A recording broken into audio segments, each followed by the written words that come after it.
Welcome one, welcome all, and welcome to a bonus international review, because why should Kofi have all the fun, eh? Today I want to talk about a Japanese movie from 1964, which William Friedkin, the director of The Exorcist, once described as the most terrifying movie he'd ever seen. How's that for an endorsement? But to be fair, the first time you watch this, you probably wouldn't expect it, as the first two acts of the film play out more like a romantic drama. Onibaba is set in the Japanese countryside during a civil war in the 14th century and follows two unnamed women, a mother-in-law and daughter-in-law, who live within the tall grass reeds. They lure in deserting soldiers of the war, kill them, steal their possessions, dump their bodies in a deep pit hidden in the fields, and sell the loot for food to a merchant named Ushi. A soldier who is a neighbor to the two women, Hachi, returns from the war and informs the women about the fate of the daughter-in-law's husband, Kishi. Kishi and Hachi also deserted the war, and while trying to steal food from farmers, Kishi was killed. The mother-in-law blames Hachi for her son's death, while the daughter, after enduring her grief, starts to have sexual lustfulness towards Hachi. This creates an awkward love triangle between the three. The mother sees Hachi as a dog in heat trying to find a bitch, and even tries herself to seduce him to keep him away from her daughter-in-law. All the while, the daughter doesn't want the mother to interfere, so at night while they sleep,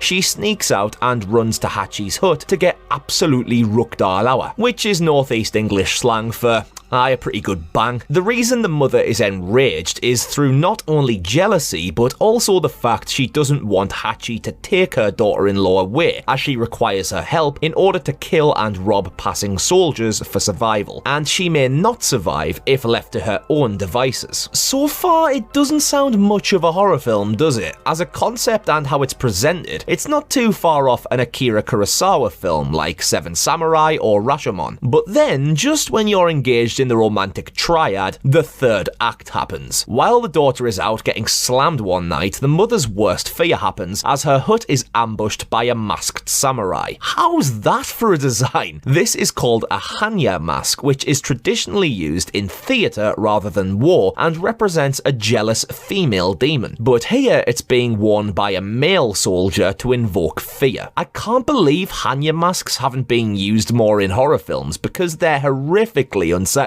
And in the black and white darkness of rural Japan, Kaneto Shindo's direction makes it all the more scary, but it only gets worse from here. The mother lures the samurai into the field after he asks for directions to Kyoto and tricks him into plummeting down the pit, where she retrieves the mask for herself. But it's extremely difficult for her, as the mask is almost welded to the samurai's face, and when she does remove it, reveals the face to be horribly disfigured. The mother plans to wear the mask and the robes of the samurai, and while the daughter escapes during the night to go and see Hachi, block her path as the demon to frighten her back to the hut. Then she tries to convince the daughter that the demon is real and is punishment for her sexual relationship with Hachi. All of the scenes here of the demon in the grass are terrifying. That is not something you'd want to see in the dark in the middle of nowhere. The worst one is this one here, where the demon floats directly towards her, seemingly gliding over the ground. Something I've touched upon before as a trait I just find really unsettling. Despite the warnings and fearmongering, the daughter continues to see Hachi, and one night when the mother tries again to incite a fright in a rainstorm, the mask becomes stuck around her face. She sits in a dark corner of the hut and slowly turns around, revealing herself to the daughter that she was scheming to prevent her relationship. She begs for forgiveness and help to remove the mask, but in return, the daughter states she must not interfere with her affairs any longer. The mask is brutally removed by the daughter, hitting it over and over again with a mallet, causing her to bleed beneath the mask, and eventually the mask cracks in half, revealing that the mother's face, just like the samurai's, is disfigured, a permanent reminder of her plotting and jealousy. Onibaba translates as demon hag, so the Onibaba in this case is now the mother herself. She has turned into the very very demon she once only pretended to be. I absolutely love this film, even though its main event doesn't happen until at least a solid hour in. It's absolutely worth waiting for. The design of the demon mask is so memorable and nightmare-inducing, and iconic. It's a wonder why nobody has really tried to replicate it since in a mainstream horror film, though it's probably because it's unlikely that this would ever be topped, and if anyone tried, it would seemingly just be like copying. The story's progression, pacing, and concept actually aren't too far off a lot of A24's movies these days, being mainly based on the relationships between the characters before shifting up to top gear for an electric finale. But that's also a double-edged sword in that you may switch off a fair bit in the first half. A period drama for the most part and a pure horror for its climax, Onibaba is beautifully photographed with a solid score by Hikaru Hayashi. This is my favourite of Shindo's movies, and the payoff at the end is definitely worth the wait. If you too are a jealous demon hag, if you slap that subscribe button down below, I'll help you get your mask off. Just don't try kick me down a pit afterwards.